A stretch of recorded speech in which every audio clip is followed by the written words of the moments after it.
September 3rd, 1945. A detention compound in Manila. Morning light filters through canvas tent walls. Sergeant Akiko Tanaka stares at the small rectangular box placed on her cot. Red and gold packaging. English words she can barely read. Complete beauty kit. Inside a lipstick. Rouge. Compact powder. Eyebrow pencil. Mascara. American cosmetics. She hasn't worn makeup in 4 years. The military forbade it. Vanity weakens warriors, her commanding officer had said. A soldier's face needs no decoration. Now her captors, the Americans she'd been taught, were barbaric, brutal half, given her makeup. Not rations. Not medicine. Makeup. Is this a joke? She whispers to Lieutenant Fumiko Sato in the next cot. Are they mocking us? Those words were about to become the beginning of the most unexpected psychological transformation in modern military history. For 6 weeks, Akiko and 3,000 other Japanese women soldiers have awaited their fate. They expected execution, forced labor, sexual violence. The propaganda had been explicit. American soldiers were animals who showed no mercy to prisoners, especially women prisoners. Instead, they'd received adequate food, medical care, and now complete makeup kits distributed to every woman in the compound. Not cheap supplies, but quality American brands. Max, Factor and Revlon. Elizabeth Arden. What they do and know yet is that these makeup kits are part of Operation Femininity, a classified psychological warfare program designed to challenge everything these women believe about strength, femininity, and their identity as soldiers. The Americans aren't being kind, they're being strategic, and the strategy will work in ways nobody anticipated.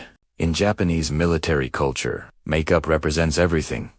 A woman soldier must reject frivolity, weakness, sexual availability, feminine subordination. To be a soldier means to transcend femininity to become something harder, stronger, more masculine. These women have been trained to see their faces as battlefields where femininity must be defeated daily.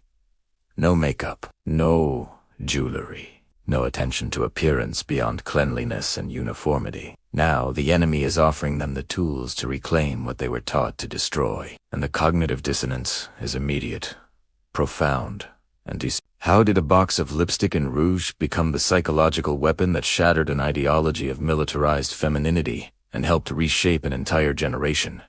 Understanding of what it meant to be a woman. To understand Akiko's shock, we must go back to 1941, when she was 19 and volunteered for the women. Es volunteer labor kozo volunteered overstates her choice. The recruitment officer came to a village near Osaka. Every unmarried woman between 16 and 25 was required to attend the meeting. The officer's message was clear. Japan needs you. The empire requires women of strength and sacrifice. You will serve with honor. Refusing wasn't an option. Akiko's name was on a list. She reported for training 2 weeks later. The first day at the training camp in Kyoto, her transformation began. A female sergeant inspected the new recruits lined up in the courtyard. She stopped in front of a girl wearing subtle lip color. "What is that on your face?" "Lipstick, ma'am. Just a little." The sergeant slapped her. "Hard."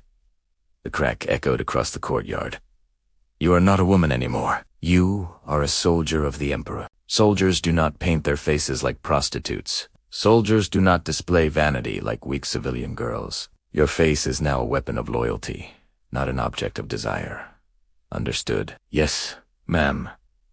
All cosmetics were confiscated. Possession of makeup became a punishable offense. 3 days in solitary confinement for first offense.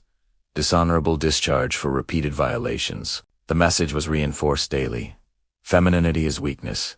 Beauty is distraction. Makeup is betrayal of military purpose. To be strong required rejecting everything traditionally feminine.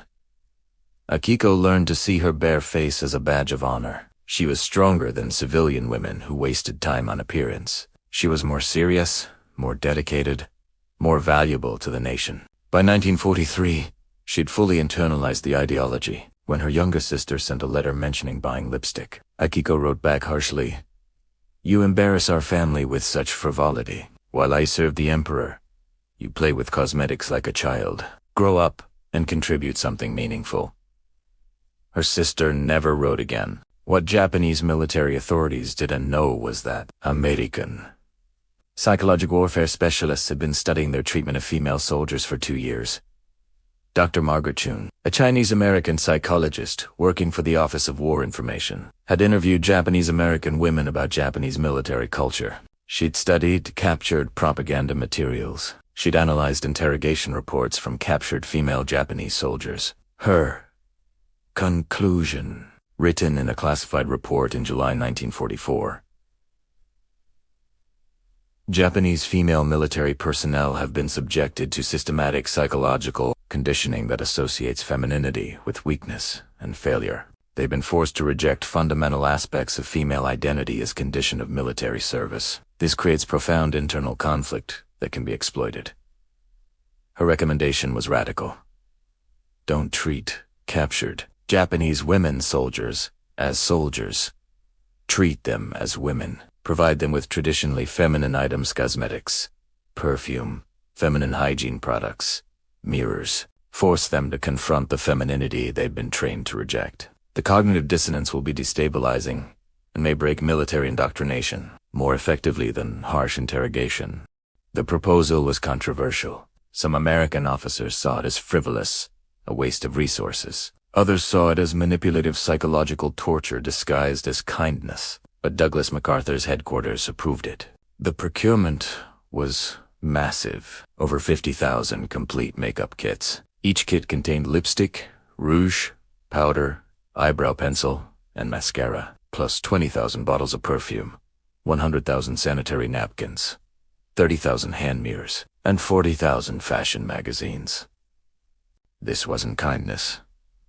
It was warfare. Psychological manipulation designed to crack the identity these women had built as militarized, defeminized soldiers. What seemed like generosity was actually a sophisticated attack on the psychological foundation of Japanese female military service, and it was about to work beyond anyone's expectations. By early September 1945, 3 weeks after surrender, distribution began at POW compounds across the Pacific: Manila, Okinawa, Saipan, Guam.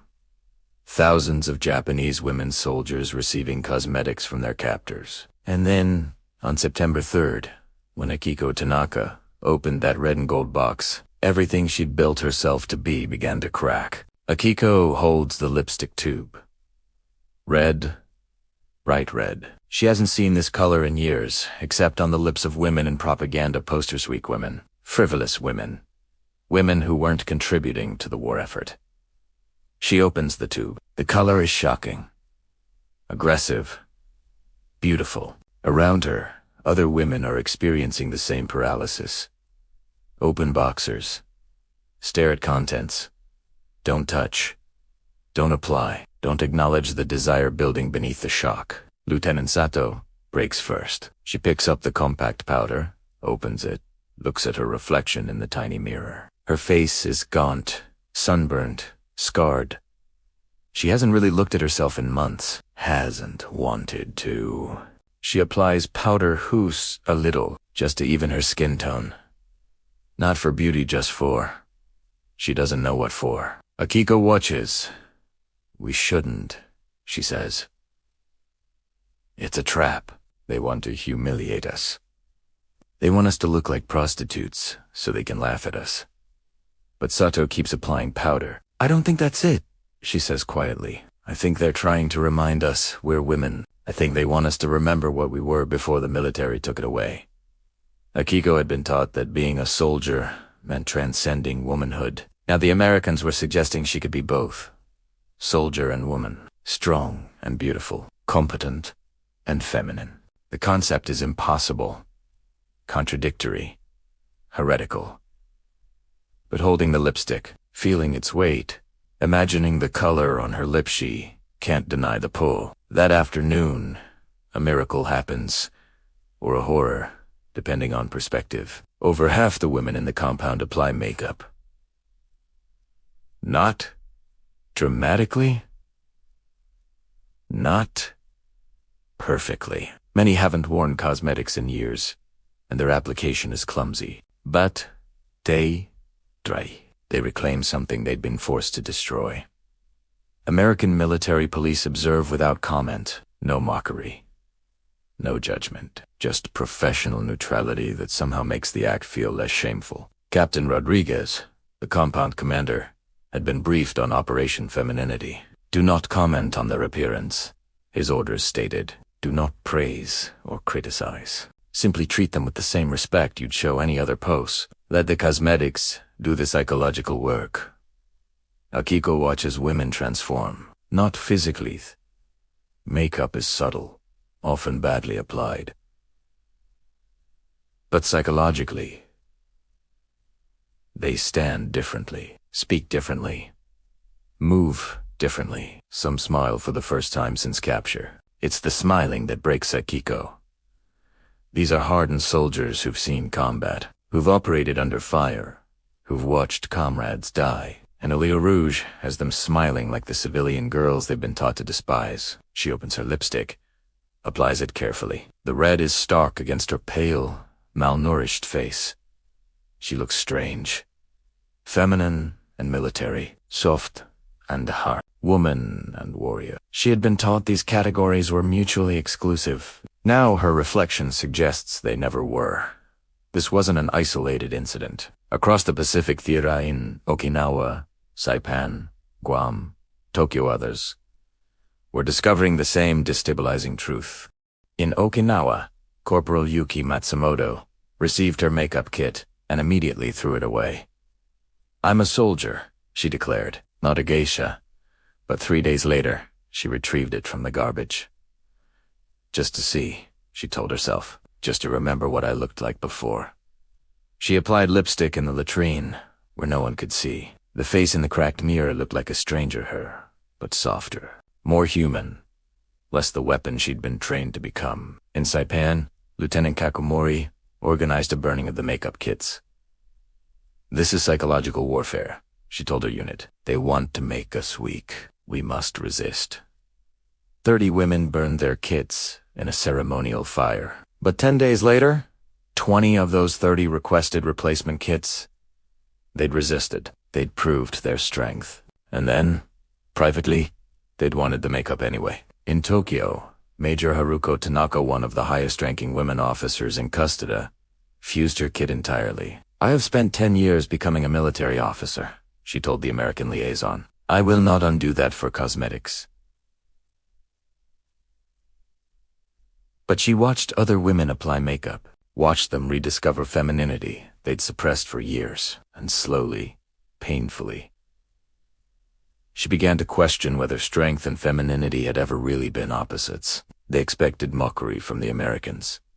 They found neutrality. They had been told makeup would make them look weak and ridiculous. They found it made them feel more like themselves than they had in years. They were taught femininity was incompatible with military service.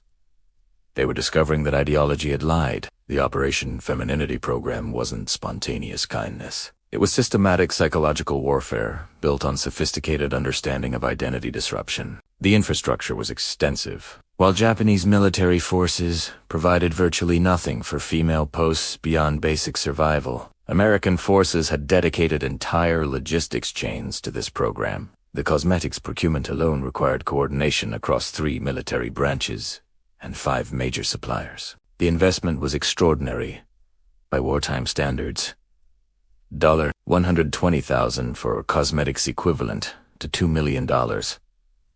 Today, a time when resources were scarce and priorities were combat-focused, the decision to spend that money on makeup kits for enemy prisoners was controversial at the highest levels of command. Compare the approaches.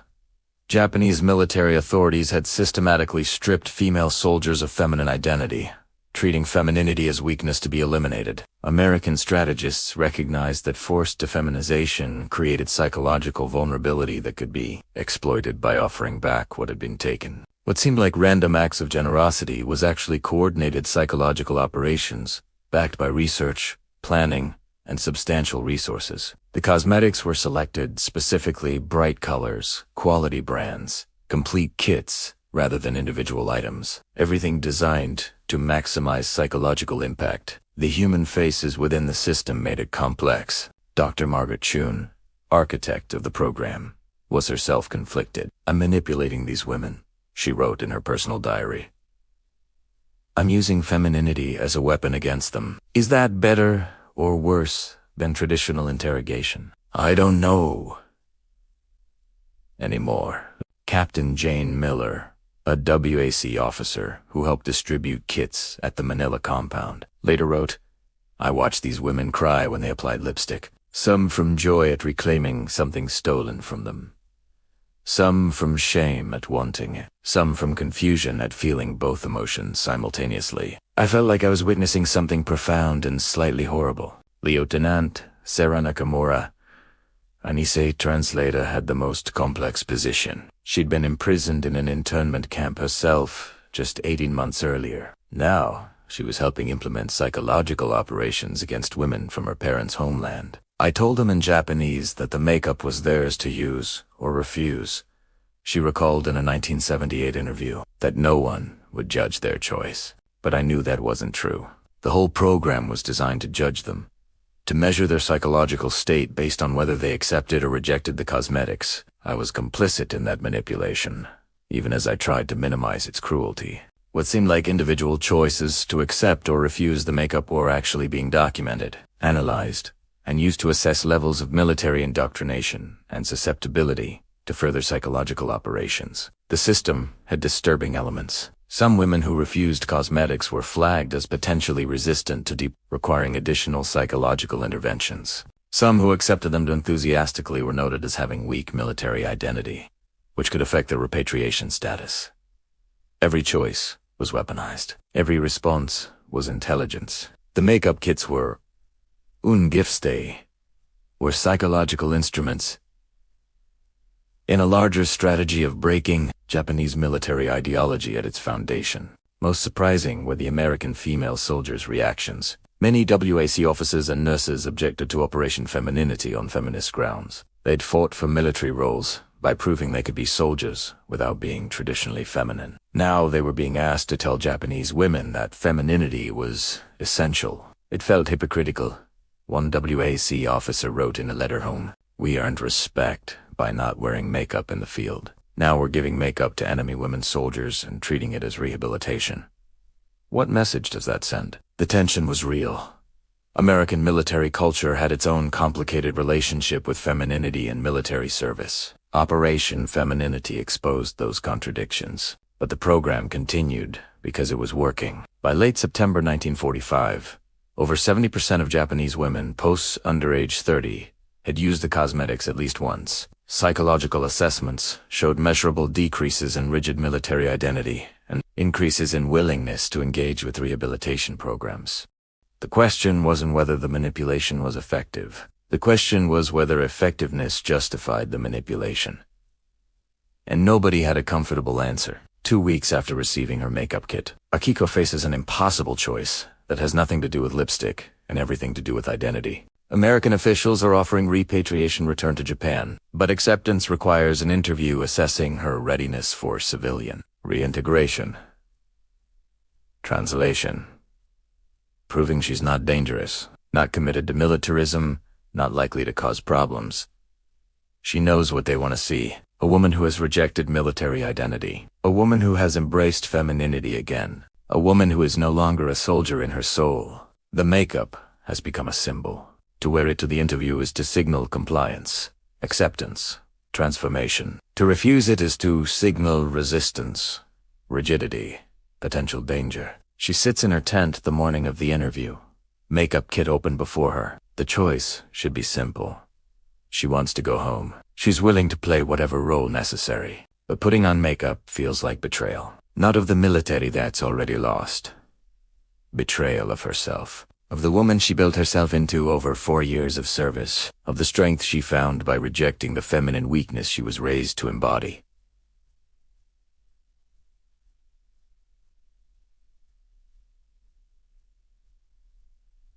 Lieutenant Sato finds her parents. "Wear it," Sato says gently. "Not for them. For you, because you deserve to be both things strong and beautiful. Soldier and woman. They were never really opposites." "We were just taught they were?" The words unlock something. Akiko applies makeup carefully, not performing femininity for her captors, reclaiming it for herself, or trying to. The distinction is murky. At the interview, the American officer, a woman, Captain Milibeli, glances at her appearance. The questions are about political beliefs, military activities, future plans. The makeup is noted in her file, but not commented upon. Akiko realizes the trap was subtler than she'd thought. The makeup wasn't meant to make her perform femininity for American approval. It was meant to make her confront her own desires, her own identity conflicts, her own internal civil war between the soldier and woman inside her. And it had worked perfectly. That week, Lieutenant Keiko Morehu had organized the burning of makeup. Gets is her own moment of transformation. She's working in the camp administrative office, a privilege given to educated prisoners. An American magazine is left on the desk. Life, August 1945. The cover story is about women war workers. Photographs of women in factories, in military uniforms, in laboratories. Women being strong, competent, professional, and in several photos they're wearing lipstick. The cognitive dissonance is staggering. American women who helped win the war didn't have to choose between strength and femininity. They combined them. They were welders, wearing rouge. Scientists, in lipstick. Officers who commanded men while maintaining feminine presentation. Everything Keiko was taught that strength required rejecting femininity was a lie. Or specifically, a Japanese lie. Other cultures had found different answers. She requests a replacement makeup kit that evening. Not because she was weak, because she was learning strength and femininity weren't actually opposites. They were just categories her military training had forced into opposition. Major Haruko Tanaka, who had refused cosmetics entirely for weeks, has her transformation in a hospital. She's recovering from malaria, weak and feverish. A Japanese-American nurse, Lieutenant Nakamura, is treating her. Nakamura wears subtle makeup even in her military uniform. Lipstick, modest rouge. She's competent, professional, respected, and unmistakably feminine. How do you do it?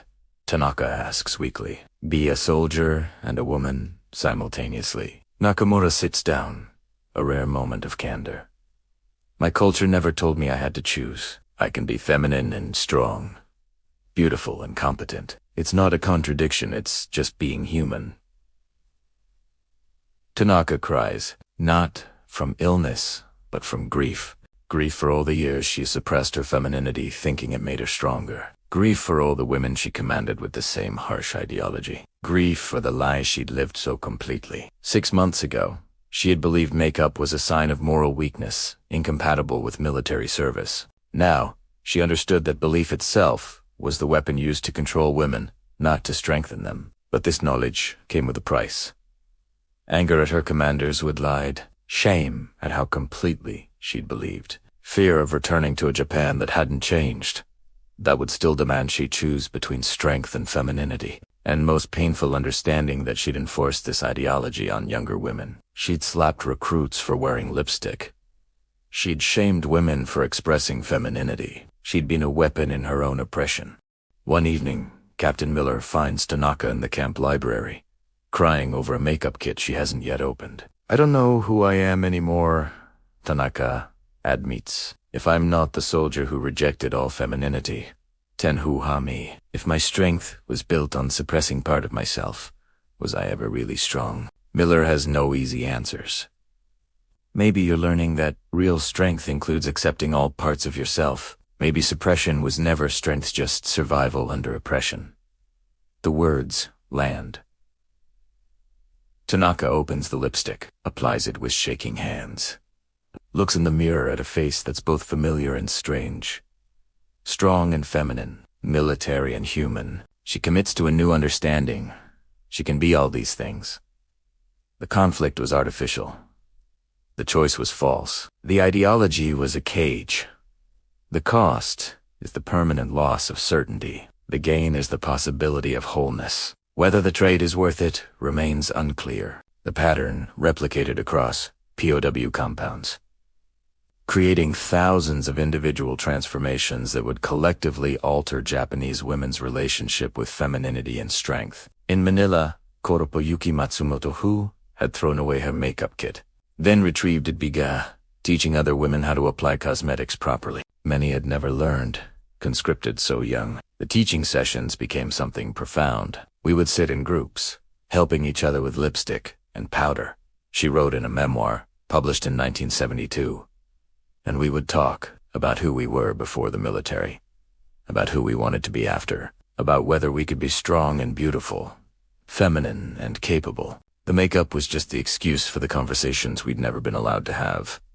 The conversations were revolutionary, women questioning whether military ideology had served them or imprisoned them, whether strength required masculinization, or whether that itself was a form of weakness, whether femininity was genuine or performed, essential or optional, weakness or power. In Okinawa, Lieutenant Sachiko Ito organized what she called reclamation sessions.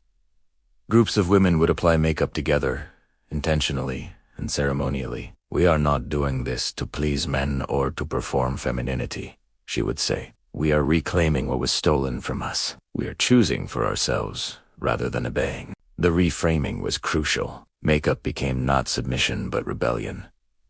Not weakness but strength. Not performance but authenticity.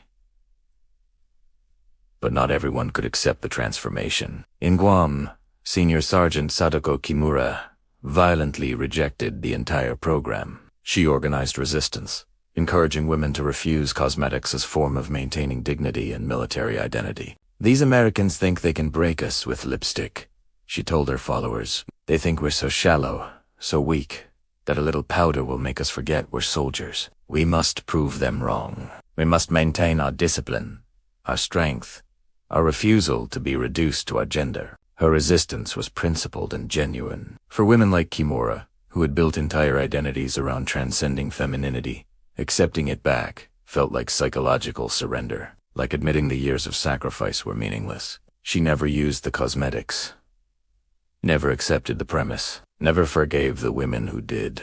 For Private Hanako Sato, the price of transformation was familiar. She wrote to her mother, describing the makeup kits, the psychological confusion, her slowly shifting understanding of femininity and strength. Her mother's response was harsh.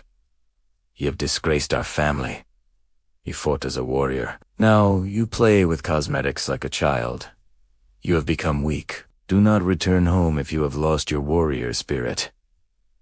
Hanako stopped writing. The gap between the transformation she was experiencing and the rigid beliefs awaiting her in Japan became But thousands of others embraced the change. By October 1945, over 80% of Japanese women post under 30 had incorporated makeup into their daily routine. Not dramatically just subtle lipstick, light powder, minimal rouge, enough to acknowledge femininity without performing it. The transformation spread beyond cosmetics. Women started requesting fashion magazines, asking about hairstyling, discussing post-war careers that combined competence and femininity. The makeup had cracked open an ideological prison they hadn't known they were in. American observers documented the shift. Psychological evaluations noted decreased rigid thinking, increased emotional expressiveness, greater willingness to imagine civilian futures. The women were becoming less like ideologically indoctrinated soldiers and more like individual humans with complex identities.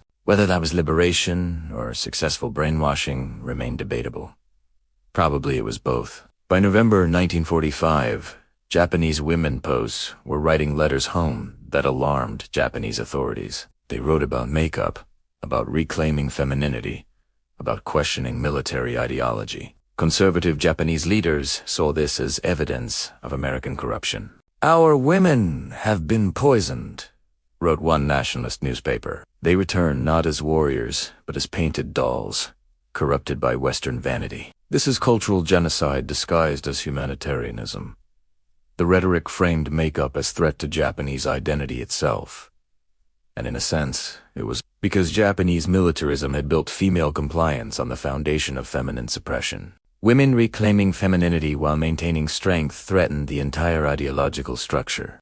The ripples were becoming waves, and the waves were about to crash into post-war Japan with transformative force. But the real battle wasn't in POW camps. It was waiting in Japan itself, where traditional ideology had been reinforced by defeat. Conservative Japanese leaders saw Operation Femininity as part of broader American strategy to destroy Japanese culture. The cosmetics became a symbol of Western corruption, feminine weakness, national humiliation. Journalist Kenji Nakamura wrote a widely circulated editorial in October 1945. The Americans have defeated us militarily. Now they seek to defeat us culturally by feminizing our women, by making them weak and vain, by destroying the warrior spirit that made Japan strong. We must resist this degradation. The rhetoric was effective because it connected multiple anxieties: defeat, occupation, loss of traditional values, gender confusion. Makeup became the visible symbol of everything Japan had lost. Even moderate voices expressed concern. Feminist writer Fumiko Hayashi, who had advocated for women's rights for decades, worried that American-imposed femininity would backfire. Japanese women need liberation. Yes, but liberation defined by Japanese women, not imposed by occupiers. Makeup given by Americans will be seen as submission, not choice. The opposition had strategic sophistication. Conservative groups began framing women who accepted American cosmetics as collaborators. Lipstick prostitutes became a slur. American comfort women was another. The rhetoric weaponized femininity against the women who dared embrace it. Some returning posts faced violence. In rural areas especially, women who wore makeup after repatriation were attacked, their faces scrubbed forcibly, their cosmetics destroyed. Families disowned daughters who had lost their warrior spirit. The social pressure was intense. Many women hid their cosmetics, wore makeup only in private, performed traditional feminine modesty in public while harboring new understandings privately. But some fought back. In January 1946, a group of returned posts published an open letter in a Tokyo newspaper. We refused to be ashamed. We were soldiers. We remain proud of our service. But we have learned that strength does not require rejecting all femininity. We have learned that American women can be warriors while wearing lipstick, can be leaders while maintaining beauty, can be strong and feminine simultaneously. This is not weakness, it is wholeness. We will not apologize for learning this truth. The letter was signed by over 300 women. It was radical. It was dangerous. Some signatories were ostracized from their communities. But it was also the beginning of a movement. The turning point came in April 1946, when former Empress Nagako, wife of Emperor Hirohito, appeared at a public ceremony wearing subtle lipstick and powder. It was barely noticeable, but carefully documented by photographers. If the Empress could wear makeup without betraying Japanese identity, then perhaps ordinary women could too. The symbolic permission was enormous. Conservative opposition didn't disappear, but it weakened. The cultural narrative shifted from makeup is Western corruption to makeup is personal choice. The ground was moving. Even respected military figures began questioning the old ideology. General Hideki Tanaka, who had overseen women's military training, wrote in his memoir, "We taught our women soldiers that strength required Perhaps we were wrong. Perhaps we imposed unnecessary suffering in the name of discipline. Perhaps real strength includes accepting, rather than rejecting, one's fundamental nature." The acknowledgement was limited, hedged, incomplete. But it was movement. The battle of ideas was shifting from absolute opposition to grudging acceptance. Evidence was overwhelming. Women could be strong and feminine. The ideology that forced a choice was revealed as oppression disguised as empowerment. Reality was winning over belief. Slowly. Painfully. But in December 10th, 1946, the first Japanese women's magazine published since the war includes a special feature, Beauty and Strength, the New Japanese Woman. The article profiles returned POWs, who are building careers, raising families, and wearing makeup without apology. Women who are demonstrating that the forced choice between femininity and capability was always false. Akiko Tanaka is featured. She's working as a translator for the occupation forces, using her military training productively. The photograph shows her in professional clothing, wearing subtle makeup, looking competent and feminine simultaneously. "I spent 4 years believing I had to destroy my femininity to be strong," she's quoted saying. That was a lie. I'm stronger now because I'm whole, not divided against myself. The fastest evolution in post-war Japan isn't political or economic. It's psychological. The speed at which women are rejecting enforced masculinization and reclaiming feminine identity is startling to observers. By mid-1947, cosmetics sales in Japan have increased 400% from pre-war levels. Not because women are more vain, but because prohibition is lifted. The market was always there, it had just been suppressed. Lieutenant Fumiko Sato, who had been the first in Akiko's camp to apply makeup, opens a cosmetics shop in Tokyo. Her clientele includes many former military women. "We're not rejecting our military service," she tells a reporter. "We're integrating it with the rest of our identity. We were soldiers. We remain strong. We're just no longer ashamed to also be women." The moment of final proof comes not from dramatic events, but from accumulated small ones. The first female university student to wear lipstick to class without incident. The first woman to be promoted in a company while maintaining feminine appearance. The first mother to tell her daughter she can be both strong and beautiful. Each proof accumulates until the proposition becomes undeniable. Femininity and strength coexist. Mass realization spreading across Japanese culture takes years. But the POW camps were the catalyst. Women who experienced forced effeminization and then voluntary refeminization became evangelists for a new understanding. Multiple perspectives converge on the same truth. The ideology that forced women to choose between femininity and capability served patriarchy, not women. Real liberation includes the freedom to be feminine, masculine, or both. What no one had known, what is only documented in declassified files from the 1980s, is that Operation Femininity had an unintended consequence. American strategists expected the makeup to soften women, make them more compliant, less threatening. Instead, it radicalized them. Women who reclaimed femininity while maintaining strength became advocates for women's rights, more militant than before. They'd learned that patriarchy's tool was forcing false choices. They refused all false choices thereafter. A CIA analysis from 1952 notes, Operation Femininity successfully disrupted Japanese military ideology among female posts. However, long-term effects include increased feminist activism and resistance to traditional gender roles. The operation may have contributed to post-war women's movements that challenged both Japanese and American gender norms. The manipulation had backfired beautifully. The weapon turned on its makers. For Akiko, the victory was complicated. She'd reclaimed femininity, yes. Built a new life, yes. But she carried permanent scars from the years of forced relationships were difficult. She'd been trained to suppress emotional needs. Intimacy was challenging. She'd learned to see vulnerability as failure. The makeup hadn't magically healed the psychological damage of military indoctrination. It had just given her permission to begin healing. The actual work took decades. She married in 1951, divorced in 1954. He wanted a traditional wife, she explained. I'd been a soldier. I couldn't pretend I hadn't been strong, hadn't been capable. The makeup hadn't made me weak. Again, it had just let me be complex. He wanted simple.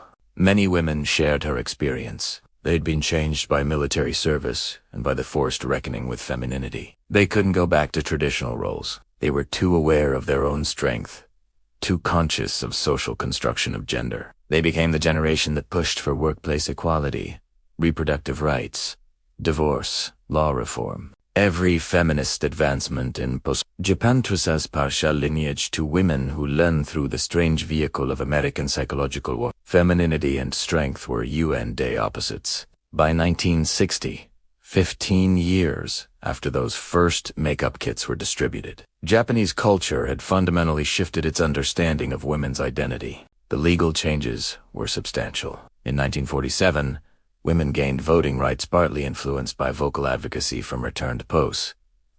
In 1952, workplace discrimination laws were passed. In 1958, universities were required to accept female students without gender-based quotas. Remember Akiko, who had stared at that first makeup kit in confused shock. 15 years later, she was running a translation service, employing 30 women, half of them former military personnel. Her office had a policy. Dress, however, makes you feel most competent. Some women wore makeup, some didn't. The choice was individual. "I teach my employees that strength includes choosing for yourself," she explained in a 1960 interview. "If makeup makes you feel confident, wear it. If it doesn't, don't." The point is, choice not compliance with masculine or feminine norms. What seemed like a simple makeup distribution program eventually contributed to fundamental shifts in Japanese gender ideology. By the 1970s, Japanese women's labor force participation had increased 40%. University enrollment had tripled, and the narrative that femininity and capability were opposites had substantially weakened. The real heirs of Operation Femininity were the daughters born in the late 1940s and 1950s. They grew up with mothers who had been soldiers, who had reclaimed femininity deliberately, who understood gender as performed and chosen rather than essential and fixed. These daughters became the second-wave feminists of the 1970s, the corporate pioneers of the 1980s, the political leaders of the 1990s. Every generation built on the foundation that femininity and strength coexist. The cost was generational trauma. Many women who'd experienced forced masculinization never fully recovered. Some remained uncomfortable with femininity for life. Some swung to opposite extreme, performing hyperfemininity as over. Some lived in permanent psychological tension between military identity and feminine identity. But the gain was measurable liberation. Women gained legal rights, economic opportunities, social acceptance for combining femininity and capability. The transformation was incomplete, but irreversible. Today, there's a small museum in Osaka dedicated to Japanese women's military service in World War II. Among the exhibits, a collection of makeup kits from Operation Femininity, donated by survivors. The display includes testimony from Akiko Tanaka, recorded in 1995 at age 73. "That lipstick was the strangest weapon ever used against me. It didn't hurt. It didn't harm. It just forced me to confront all the parts of myself I'd been trained to suppress. In Tatsensei, it was more effective than any bomb." September 3, 1945. A detention compound in Manila. Morning light filtering through canvas tent walls. Sergeant Akiko Tanaka, staring at a red and gold makeup box. That moment, 75 years ago, set in motion a transformation that reshaped how an entire generation of Japanese women understood the relationship between femininity, strength, and identity. This wasn't just about cosmetics. It was about the moment when forced ideology encountered the possibility of choice. When women who'd been trained to suppress essential parts of themselves were given permission by their captors, ironically, to reclaim what had been stolen. The thematic truth: you can't build authentic strength on the foundation of forced suppression. Real power includes wholeness, accepting rather than rejecting parts of yourself. The ideology that demanded Japanese women choose between femininity and strength was a lie that served patriarchy, not liberation. Where did they end up? Akiko Tanaka built a successful business, never remarried, became an advocate for women's economic independence. Lieutenant Fumiko Sato's cosmetics shop expanded to 5 locations, employed dozens of women, became a gathering place for feminist organizing. Major Haruko Tanaka became one of Japan's first female university professors, teaching psychology and challenging gender norms for 40 years. Dr. Margaret Chun, architect of Operation Femininity, left military service in 1947 and spent her remaining career advocating for ethical limits on psychological operations. Not everyone succeeded. Some women never reconciled military identity with femininity, lived in permanent psychological conflict. Some families never accepted transformed daughters, maintaining estrangement for decades. Some women faced violence for refusing to conform to either traditional femininity or militant masculinity. This wasn't just about American psychological warfare and Japanese women soldiers. It was about what happens when you give people back something that was forcibly taken from them. About how choice itself can be revolutionary in a system built on forced compliance. About how tools of oppression, in this case, enforced masculinization, can be revealed and dismantled through the simple act of offering alternatives. Few know that several of the women who received those first makeup kits maintained correspondence for decades with the American women who distributed them. They wrote about beauty, strength, identity, and the strange intimacy created when your captor gives you permission to be human again. The physical legacy exists in laws, institutions, and and social norms that accept rather than oppose women's complexity. The psychological legacy runs deeper. Generations of Japanese women who understand that strength includes rather than excludes femininity, who refuse false choices between capability and beauty, who insist on wholeness rather than fragmentation. In a world where women are still told they must choose between being taken seriously and being feminine, where professional credibility still requires masculine presentation in many fields, where lipstick remains politically loaded, this story reminds us that forced choices serve power, not people, that real liberation includes the freedom to be complex, contradictory, whole. Akiko would later write in her unpublished memoir, "The Americans thought they were manipulating us. Maybe they were. But what they accidentally did was give us permission to stop manipulating ourselves, to stop forcing ourselves into narrow categories that served ideology rather than humanity. That lipstick was a weapon that destroyed the weapon I'd become against myself." The lesson wasn't just about makeup or Japan or World War II. It was that systems of oppression often worked by forcing people to suppress essential aspects of themselves in the name of strength, discipline, or ideological purity. That reclaiming those suppressed aspects isn't weakness, it's the beginning of actual liberation. The final image. A woman's hand holding lipstick, hesitating. The color bright red against pale skin. The choice seemingly trivial but actually enormous. Not about beauty but about permission. Not about appearance but about identity. Not about cosmetics but about reclaiming the self. Sometimes revolution arrives not in dramatic gestures but in small permissions we give ourselves to stop obeying the lies we've been taught. Sometimes the most radical act is simply choosing to be whole instead of fragmented, accepting instead of rejecting, human instead of weapon. The makeup kit wasn't the answer. It was just the question. What if you could be both strong and feminine? What if the choice was always false? What if liberation means refusing to choose at all? Once that question is asked, once that possibility is glimpsed, once that cage is recognized, you can never quite fit back inside. The knowledge spreads like powder on skin, like color on lips, like truth through lies. Subtle, irreversible, transformative, and everything changes.